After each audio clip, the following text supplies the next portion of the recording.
Halo, Halo, ya, selamat siang. selamat siang. Gimana? Ada yang bisa Ya, dibantu, ini Pak? dengan Mas Andrew ya. Oh iya, oke Pak. Gimana, Nah, gimana, gimana? ini saya kan punya saudara cewek, Pak. Mas ya, Saudara. panggil Mas ya.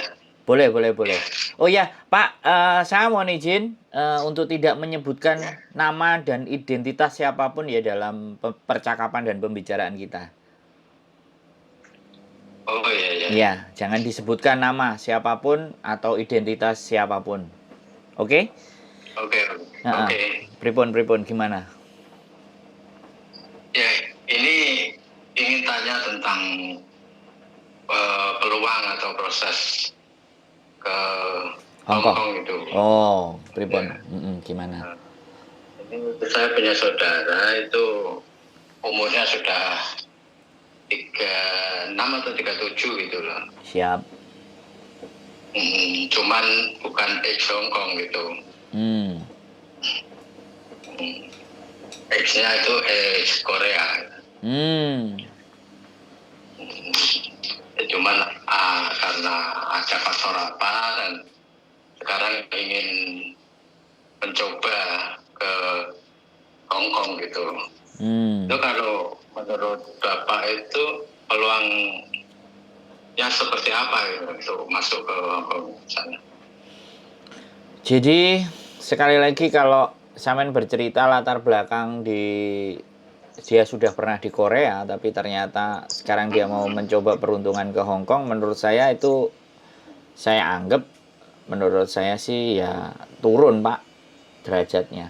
Iya, iya ya bisa turun sih. Cuman kan karena faktor yang tidak bisa disebutkan gitu kan, Oh, dan oke. mengharuskan untuk Untuk tidak bisa ke Korea kembali, lagi gitu. ya tidak Untuk bisa keluar lagi dan iya. tidak bisa itu. Nggak bisa balik ke sana lagi lah artinya. Jadi gini, it's Iya, ya. okay. Kalau peluang sih menurut saya Korea dan Hong Kong itu sesuatu yang berbeda. Dan kalau di Iya. Korea mungkin bukan pekerja rumah tangga, di Korea mungkin di company atau di pabrik atau di sebuah factory kan atau perusahaan. Itu pasti ada Iya. jam kerja yang teratur pastinya, ada jam-jam yang memang dimana ya kita memang fokus istirahat. Tapi kalau di Hong Kong tidak bisa seperti itu. Di Hong Kong itu sudah namanya pekerja rumah tangga itu ya dimana majikannya masih melek, dianya sudah bangun. Nanti giliran majikan pun sudah tidur, kita juga masih ngerjain sesuatu. Apalagi yang nanti jaga nenek. Jaga nenek itu lebih ekstrim lagi. Jaga orang tua itu apalagi orang tuanya sudah kalau tiap malam bangun kencing, nah kita kan juga ikut jamnya. Jadi si nenek tidur kita juga Iya. ikut tidur, tapi kadang-kadang dia kebangun tiba-tiba kita juga harus kebangun. Itu sangat mengganggu aktivitas fisik dan kesehatan secara fisik. Jadi kalau saya bilang peluangnya ya kemungkinan namanya peluang itu selalu akan ada. Kalau menurut saya kalau kita kejar.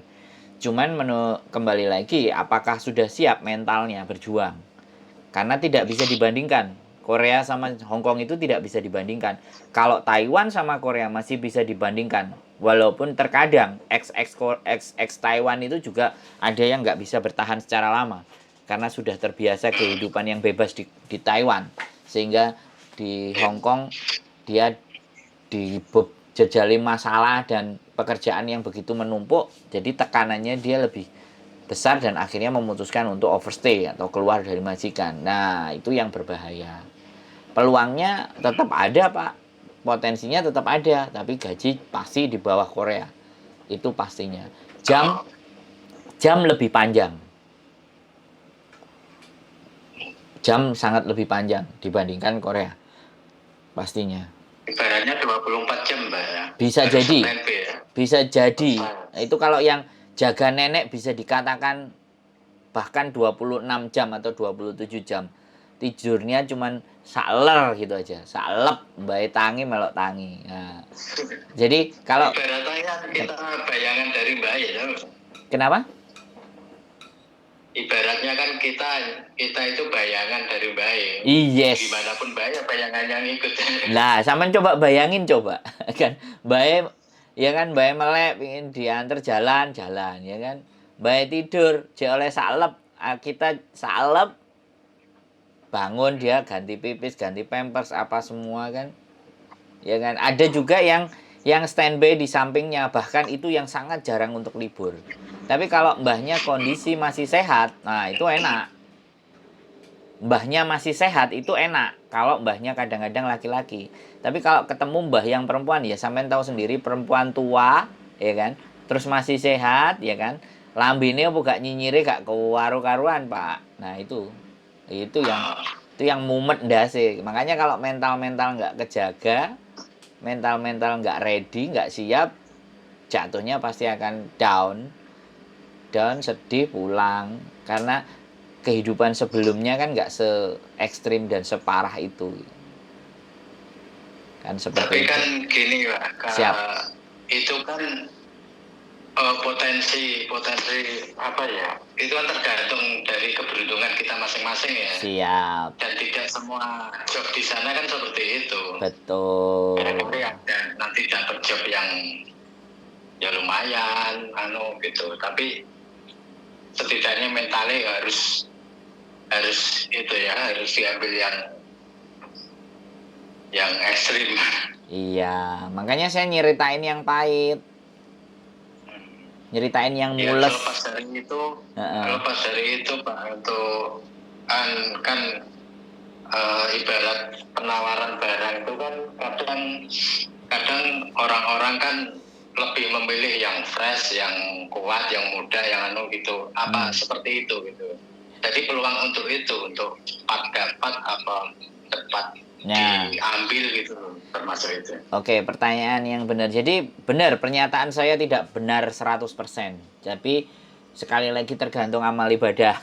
Jadi itu bisa jadi dia bilangnya seperti itu. Tapi secara logika yang saya sampaikan garis besarnya seperti itu. Nah, untuk peluang, apakah yang fresh, yang muda, yang bisa banyak? Enggak juga, Pak. Kadang majikan Hongkong itu bisa memilih CC-nya itu hanya karena sio, tahun lahir. Bayangkan, masih percaya begitu loh. Jadi, iya, jadi ini yang nggak nalar sama saya. Jadi di PT itu ya, di PT sudah kumpul semuanya. Yang satu non X lahir misalnya tahun taruhlah bilang 87 atau 86. Nah, satunya X Hongkong 5 tahun apa 6 tahun ya kan. Yang diberangkatin malah yang non, yang duluan. Nah, ini kan kemustahilan. Tapi itu terjadi. Itu terjadi. Jadi dia cari sio karena dia berpikir kalau sionya seperti ini, karakternya seperti ini dan cocok sama aku. Wah, gitu. Bukan pekerjaannya, Pak. Kan aneh juga. Loh, itu terjadi. Saya juga kayak gitu. Saya pada hal seperti itu ya. Iya, cuman kan kemungkinannya nggak sampai 50 atau 60%, tapi kemungkinan terjadi itu ada hal-hal semacam itu. Iya, saya sendiri order. Dia minta yang tahun 79, kalau nggak 79, 86. Ada yang pernah minta. Terserah, mau X, mau non-X. Nggak bisa ngomong, terserah. Pokoknya saya minta yang tahun segitu.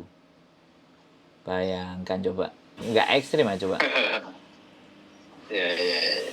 Ya itu masuk karena tradisi Cina kan emang kadang dipengaruhi oleh sio atau apa yang feng shui atau apa gitu kan. Betul. Iya begitu. Bener itu enggak salah. Kalau saya benar-benar ngalami itu. Saya ketemu majikannya sendiri. Ya. Siap. Bener. Terus gimana lagi, Pak? Tapi ini kebanyakan begitu, pengaruh yang dipercayai itu seperti sio dan lain itu persentasenya berapa persen yang berlaku di sana itu? Yang Bapak alami ya?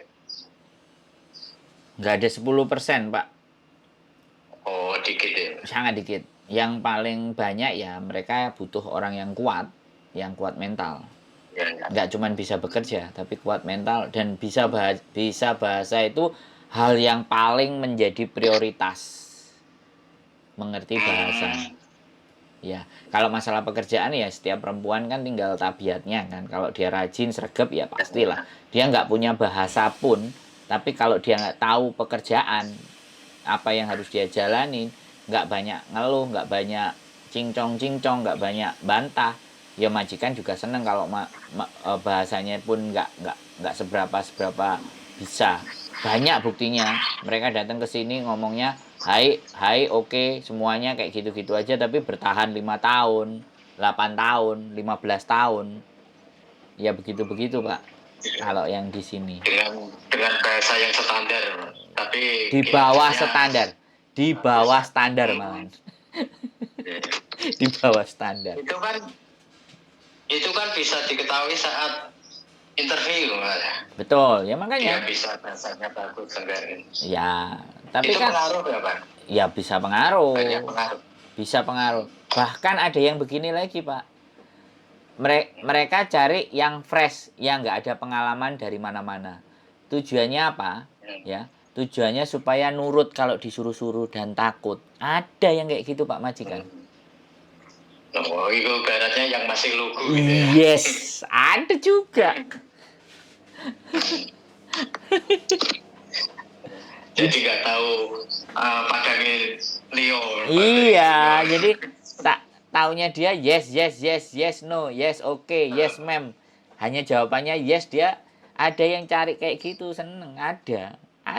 Saya pernah diceritain orang Cina daratan punya rumah di Hong Kong, rumahnya tingkat 3, pembantunya 3, dan setiap pembantu yang dia ambil pasti yang non-X. Nggak ada yang X. Pembantunya itu yang cerita ke saya, pembantu yang paling tua, yang jadi kepalanya ibaratnya. Kalau ada apa-apa tanyain sama si itu. Nah kebetulan kemarin dia sempat belajar private YouTube sama saya, makanya saya diceritain juga. Jadi seperti itu ceritanya Pak. Jadi banyak potensi sekali lagi di mana bahwa keberuntungan tergantung nasib baik dan seberapa besar kita punya usaha. Saya percaya itu.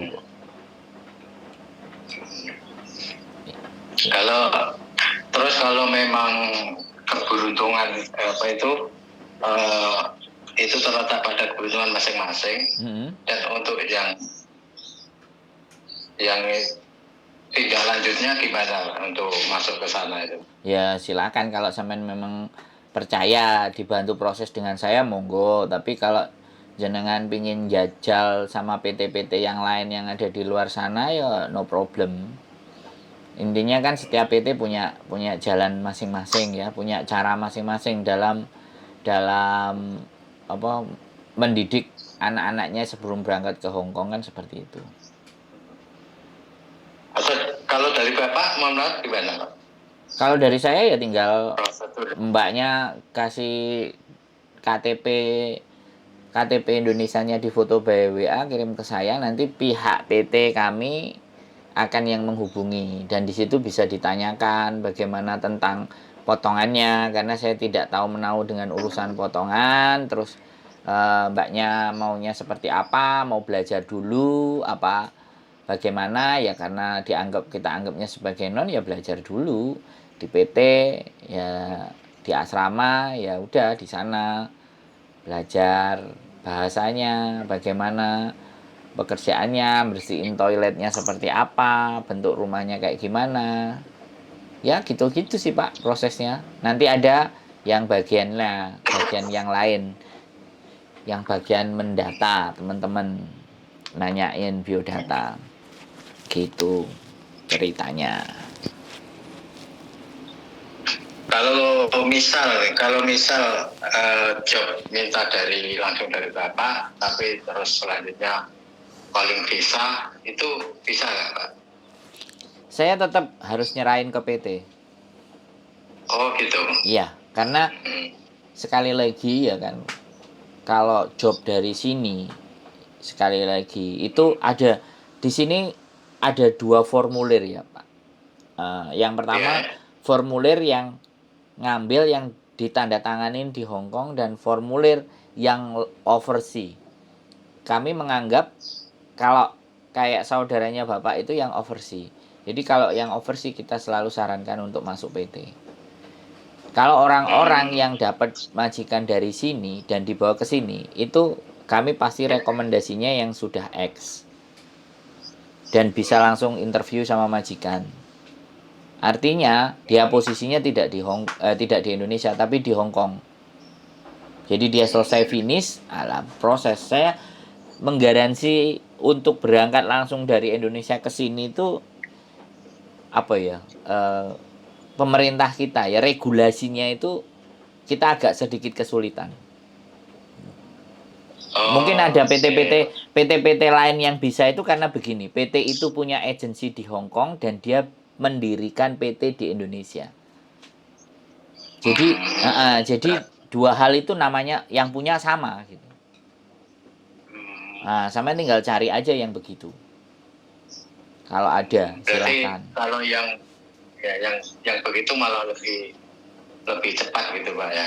Lebih cepat. Pemberangkatan. Lebih cepat, tapi biasanya majikannya terserah. Ya, majikannya angger majikan ada disikat. Yang penting kan dia cuan. Bukan perlindungan. Yang penting berangkat. Iya, yang penting. Nah, karena berangkat dia dapat duit. Nah, sekarang apakah kita mau memasrahkan kehidupan kita kepada organisasi-organisasi atau yang majikannya asal? Kan karena PT kan beda-beda kan, Pak. Ya semuanya memang cari cuan. Tapi ada yang cari cuannya dia rakit dulu kan. Ditata dulu, dipersiapkan sedemikian rupa sehingga nggak mengecewakan majikan. Nah, kalau yang punya PT dua-duanya itu pasti biayanya murah. Di Hong Kong ngambilnya CC juga murah. Di Indonesia juga murah karena kan dia sudah dapat dari majikan. Dari Indonesia kan dia nggak narik banyak-banyak buat anak-anaknya. Ya, di logika aja, Pak. Nah, kalau sampean bisa melogika, sampean kita ajak diskusi untuk berlogika. Sesuatu yang murah-murah itu kan coba pasti akan ada di belakang kan. Tapi kenapa kok mahal? Ya karena memang dipersiapkan di sedemikian rupa. Walaupun itu ya nggak 100%, kadang-kadang juga yang sudah dipersiapkan pun bisa ketemu majikan yang belgedes. Majikan sing nggak jelas kan bisa juga. Tapi kemungkinannya kan anak sudah dipersiapin. Ya, orang-orang maunya semuanya instan seperti yang Bapak sampaikan. Dapat majikan terus berangkat. Iya, dapat majikan berangkat 3 minggu. Gak betah, mental jatuh, pulang. Yang rugi siapa? Majikan juga rugi, karena dia juga bayar. Ada majikan yang tipikal kayak gitu juga. Semuanya serba dihitung. Ada majikan yang memang mau bayar mahal, karena dia percaya sama agennya yang di Hong Kong bahwa ketika dia nanti ada masalah, anak ini akan diajari. Dibimbing lagi, dipantau. Jadi macam-macam Pak. Jadi kalau Bapak bisa kalau bertanya sama saya bisa menjelaskannya seperti itu. Kejadian di lapangan. Sekali lagi saya bukan orang teoritis ya. Tapi saya menghadapi langsung masalah-masalah itu ke teman-teman yang coba curhat ke saya di kontennya saya. Saya juga nggak ngerti Bapak dapat nomor dari saya, tapi saya ada channel YouTube gitu. Nah, ada channel YouTube, saya bikin konten tiap hari. Siapa yang punya masalah, sama siapa yang ada problem, telepon saya bilang kayak gitu. Walaupun belum tentu saya nantinya itu bisa memberikan solusi atas masalahnya mereka, tapi setidaknya saya cuman ngajak berpikir aja. Apa yang harus teman-teman. Ya, setidaknya bisa buat pertimbangan gitu. Nah, di situ Pak. Nah, itu tujuan konten saya itu ada di situ. Dan misal ini Pak, untuk andaikan ada hal-hal yang tidak diinginkan ya, amit-amit kalau di sana terus kebetulan, ya enggak kebetulan, nasibnya itu punya dapat majikan yang katakanlah keras dan tidak manusiawi itu, dan itu kalau kita si workernya mau keluar itu bisa nggak Pak? Nah, kalau sampean bertanya seperti itu, pemutusan kontrak kerja itu dari dua belah pihak bisa tanpa ada persetujuan. Jadi ini namanya adalah misalnya break kontrak. Ya, kayak yang dinamakan break kontrak itu si mbaknya itu langsung mau keluar hari itu juga boleh. Tapi ketentuannya adalah dia harus membayar 1 bulan gaji ke majikan. Sama, majikan mengusir mbaknya, hari ini juga pergi, majikan wajib memberikan 1 bulan gaji. Itu kalau langsung. Yang berikutnya, kalau misalnya kita mau keluar tapi bulan depan, tapi ngomongnya hari ini, itu yang disebut 1 month notice. Nah, itu juga boleh. Majikan juga bisa kasih tahu, oke, terhitung dari hari ini sampai 1 bulan ke depan, kamu sudah tidak perlu kerja lagi di sini. Kamu saya pulangkan ke agent. Silakan cari majikan lain atau silakan apapun, pokoknya kamu bulan depan keluar dari tempat saya. Nah, itu namanya 1 month notice. Tetapi tanggung jawab majikan dari setiap putus kontraknya itu, kewajiban dari majikan itu adalah harus membelikan tiket pulang ke Indonesia, kemudian menggaji sesuai dengan tanggal yang berlaku, ya, tanggalnya berapa, hitungan gajiannya berapa, membayar cuti kalau dia punya nilai cutinya, terus ngasih uang 100 untuk transport ke bandara. Jadi seperti itu, Pak, ceritanya. Nah, terus untuk andai mau tadi kan putus kontrak kerja, Pak, ya. Terus yang si Mbak itu kan karena ada hal, karena malu pulang ke rumah, terus karena itu belum lama kerja, itu kalau pengen ibaratnya ganti majikan lain atau gimana, Pak? Ya, kalau mau ganti majikan yang lain, ya kita tinggal tanya rekodnya dia, dan nanti di Hongkong ketemu agennya bagaimana, agen yang mau memperjuangkan atau agen yang aras-arasan. Kalau agen yang aras-arasan, pulang ke Indonesia aja, nanti proses lagi. Itu agennya yang dimaksud agen itu agennya yang memberangkatkan atau bagaimana?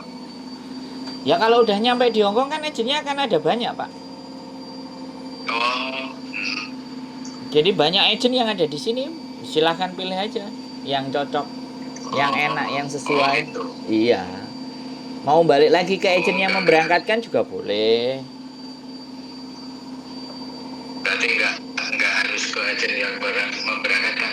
Iya. Artinya kan si A ini dari saya dan dalam pantauan saya gitu.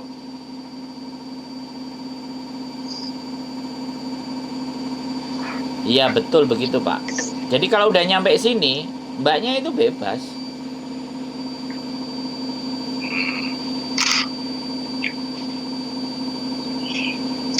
Jadi tidak ada menjadi persoalan. Jadi kalau udah nyampe sampai sana, iya.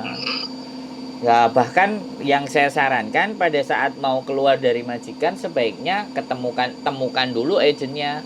Berkomunikasilah dengan agennya. Bagaimana saran-saran agennya. Jadi biar melangkahnya nanti nggak geratul-geratul, nggak meraba-raba lagi. Sudah punya gambaran mau langkah A, langkah B, langkah C, langkah D. Itu jadi rata-rata yang mengambil keputusan di sini itu kadang-kadang sudah karena tekanan dari majikan di rumah. Ya namanya juga kayak kita di kantor tiap hari dimaki-maki dan ketemunya orang itu kan lama-lama otaknya udah ngeblank, Pak. Iya. Kalau otaknya udah ngeblank, tiba-tiba dia bisa melarikan diri, kabur dari rumah.